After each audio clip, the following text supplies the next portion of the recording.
Olá, sejam bem-vindos. Hoje quero desafiar-vos para algo novo. Estamos prestes a iniciar uma jornada transformadora das nossas vidas.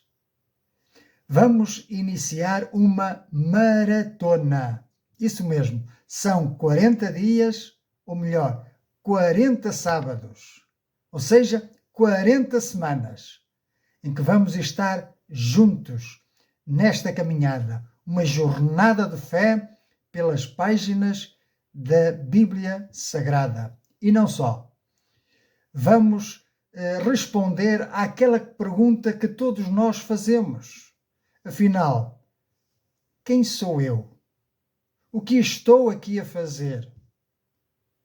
Por que vim ao mundo? De onde venho e para onde vou? São as perguntas existenciais que todos nós, num momento ou noutro da nossa vida, fizemos. Portanto, durante estes 40 dias, estas 40 sessões, vamos chamar-lhe assim, vamos estar juntos e vamos focar-nos no plano que Deus tem para nós, para cada um de nós. Nós não somos obra do acaso, mas já há um plano, há um propósito de Deus. Nada é ao acaso. Deus está no controle. Então, durante estas semanas, vamos falar sobre que nós somos planeados para o prazer de Deus. Deus criou-nos para a sua glória. Deus criou-nos para se relacionar connosco. Vamos também falar que fomos formados para ser família de Deus. Ninguém nasce família de Deus. Somos criaturas, mas podemos tornar-nos família de Deus. E nós já temos falado disso aqui no canal, que é pela fé que nós podemos ser tornados filhos de Deus, homens e mulheres espirituais, com vida espiritual e com uma perspectiva de futuro. Bendito seja o nome do Senhor. Vamos também falar que fomos criados para nos tornarmos como Cristo, semelhantes a Cristo. Então Deus quer que nós, aliás, a Bíblia diz-nos que Ele criou-nos à sua imagem e semelhança, mas nós perdemos essa imagem e essa semelhança.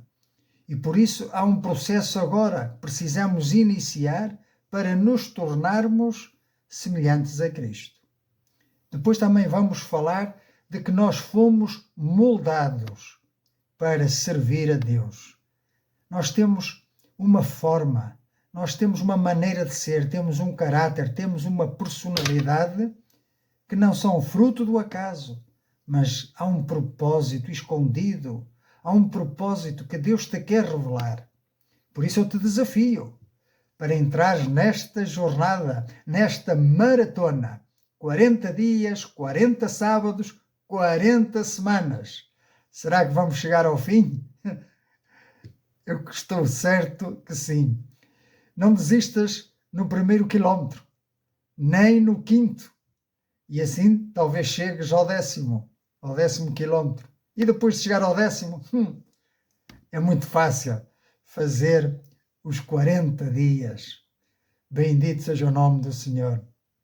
Eu já fui atleta amador, não profissional, e sei o quanto custou no início. Quando comecei a correr, penso que devo ter aguentado aí uns 2 quilómetros no máximo. E depois não aguentava as dores dos músculos e o cansaço. Mas aos poucos e poucos fui avançando mais, e quando cheguei aos 5 quilómetros, eu pensava que já não ia mais, que era o topo. Mas insisti no treino, na resiliência, na persistência, e cheguei a fazer muitas vezes 10 quilómetros. e é um prazer correr, não é? É um prazer participar, sermos desafiados para estas corridas descontraídas. E depois cheguei a fazer, uma vez só, mas fiz uma meia maratona. Pois é, como não fiz nenhuma maratona, aqui está o meu desafio. Esta vai ser a minha primeira maratona e eu desafio-te para que seja também a tua maratona. A primeira de muitas, certamente. Então, eu quero te desafiar porque vai ser importante, vai ser interessante, porque tu vais deixar de viver em modo automático para passares a viver com intenção e com intencionalidade. Vais também aprender a reduzir o stress. Quando sabes o que deves fazer, é muito mais fácil dizer não ao que te rouba a energia. Também vais aprender e a perceber o sentido de pertença. O que é que eu quero dizer com isto? Descobrirás que não és um acidente biológico, mas que és um projeto, um resultado de um plano elaborado pelo Criador. E então, eu quero dizer que esta corrida, quero dizer desde já que esta corrida não termina na meta dos 40 dias, não, mas ela prepara-te para o que vem depois. Por isso eu te quero desafiar, desafiar-te a juntar-te comigo e a comprometer-nos juntos com este ambicioso projeto.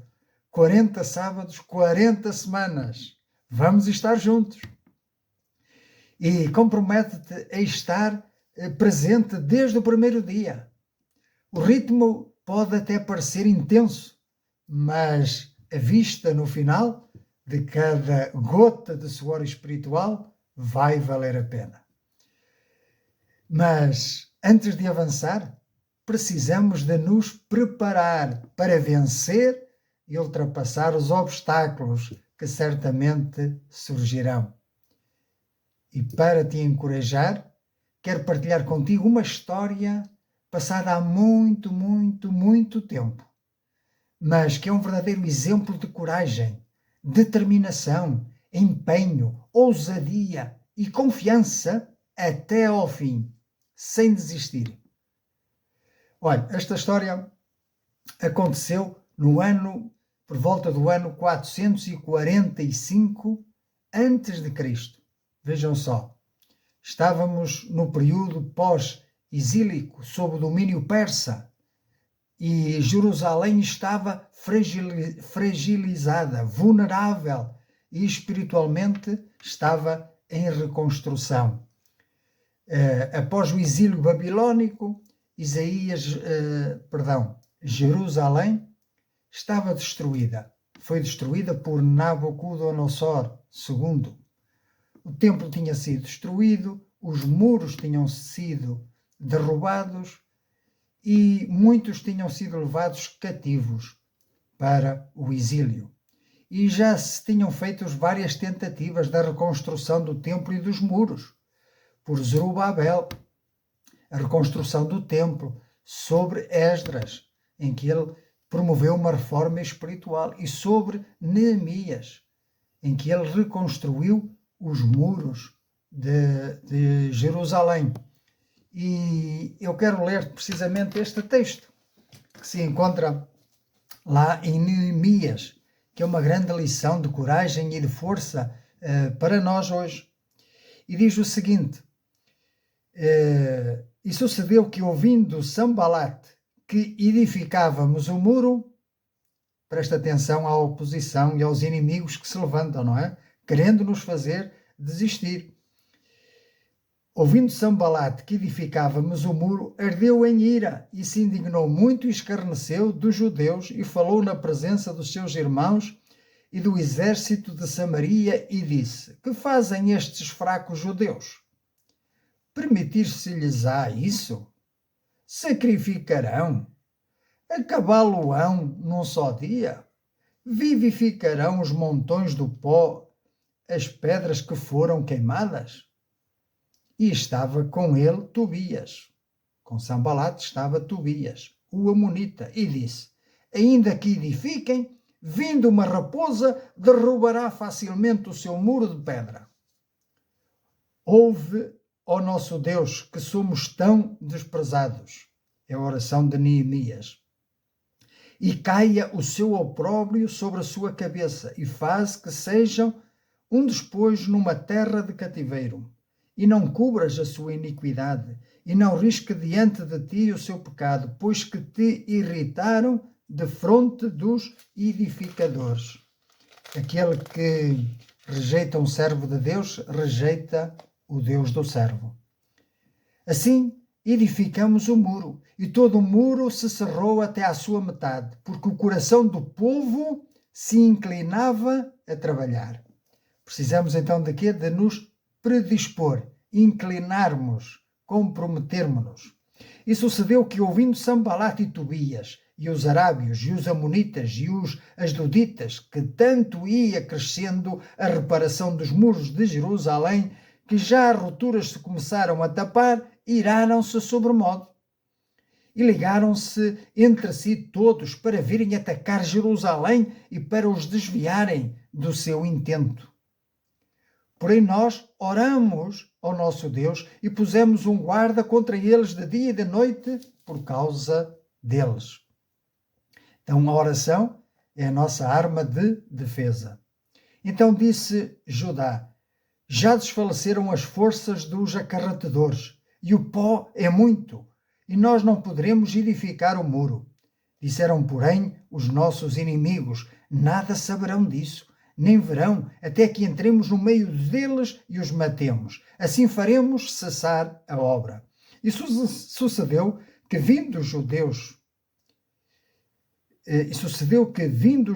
que habitavam entre eles, 10 vezes nos disseram que de todos os lugares se tornavam a nós, pelo que pus guardas nos lugares baixos por detrás do muro e nos altos, e pus o povo pelas suas famílias com as suas espadas, com as suas lanças e com os seus arcos. E olhei, e levantei-me e disse aos nobres e aos magistrados e ao resto do povo: não os temais, lembrai-vos do Senhor, grande e terrível, e pelejai pelos vossos irmãos, vossos filhos, vossas mulheres e vossas casas. E sucedeu que, ouvindo os nossos inimigos, que já sabíamos e que Deus tinha dissipado o conselho deles, veja, foi Deus quem revelou o seu segredo. Todos voltamos ao muro, cada um à sua obra. Não fugiram com medo, não se acobardaram. E sucedeu que desde aquele dia, metade dos meus moços trabalhava na obra, e a outra metade deles tinha as lanças, os escudos, os arcos e as couraças, e os chefes estavam por detrás de toda a casa de Judá. E os que edificavam o muro, e os que traziam as cargas, e os que carregavam, cada um com uma mão fazia a obra, e na outra tinha as armas. É preciso estar vigilante, e é preciso estar com uma mão na palavra, que é a nossa espada do Espírito, e a outra orando. E os edificadores, cada um trazia a sua espada cingida aos lombos e edificavam. E o que tocava a trombeta estava junto comigo, e disse eu aos nobres e aos magistrados e ao resto do povo: grande e extensa é a obra, e nós estamos apartados do muro, longe uns dos outros. No lugar onde ouvirdes o som da buzina, ali vos ajuntareis conosco, e o nosso Deus pelejará por nós. Isto é que é fé. Não é confiar nas nossas próprias forças, mas confiar em Deus, que é soberano, que está no controle e que tudo sabe. Assim trabalhávamos na obra, e metade deles tinha as lanças, desde a subida da alva até ao sair das estrelas. Também naquele tempo disse ao povo: cada um com o seu moço fique em Jerusalém, para que de noite nos sirvam de guarda e de dia na obra. E nem eu, nem meus irmãos, nem os meus moços, nem os homens da guarda que me seguiam, largávamos as nossas vestes, cada um ia com as suas armas à água. Bendito seja o nome do Senhor. Temos então aqui um exemplo de resistência, de persistência, de não desistência. e de trabalho, de vigilância e de confiança em Deus. Estes líderes inimigos, vamos dizer assim, ali vizinhos, certamente temiam, não é? Que Jerusalém se reerguesse das cinzas, e pela graça de Deus, assim se reergueu. Por causa desta atitude de coragem, de orar ao Senhor, de confiar nele e de persistir até ao fim. Então, o que é que isto nos ensina? Ensina-nos que toda a reconstrução espiritual,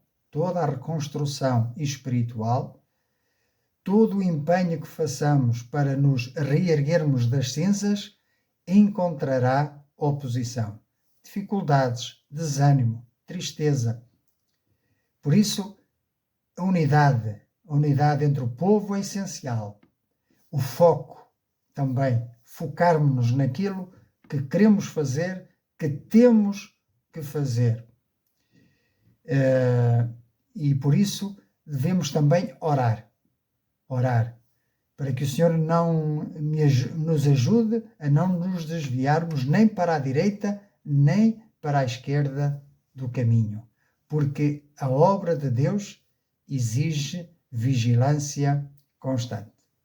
Portanto, minha pergunta é: estás pronto para apertar os atacadores e descobrir para que foste realmente criado? Descobrir o porquê estou aqui? Qual o propósito para a minha vida? Então vá, a corrida começa agora. No próximo sábado, dia 28 de fevereiro de 2026, vamos estar juntos nesta jornada, em nome do Senhor Jesus. Amém. Então vamos pedir a bênção de Deus para esta jornada. Vamos orar para que o Senhor nos ajude e seja conosco. Pai Santo, em nome de Jesus que nós oramos e pedimos a Tua direção. Pedimos, Senhor, que Tu nos guardes. Pedimos-te, Senhor, que Tu te reveles a nós. Pedimos-te, Senhor, que Tu edifiques as nossas vidas por meio da Tua palavra e que o Teu Santo Espírito nos ilumine e nos dê sabedoria para falar as Tuas palavras, os Teus propósitos, os Teus planos, e que nós possamos diminuir e Tu possas crescer. Abrimos as portas do nosso coração para que Tu possas entrar, para que possas ser o Senhor das nossas vidas, para que possas ter o controle das nossas vidas, assumir o comando das nossas vidas. Queremos, Senhor, ser Teus, queremos preparar-nos para viver uma vida com propósito. E Te pedimos todas estas coisas agradecidos, no nome do Senhor Jesus, para a Tua honra e para a Tua glória. Que assim seja. Amém. E graças a Deus.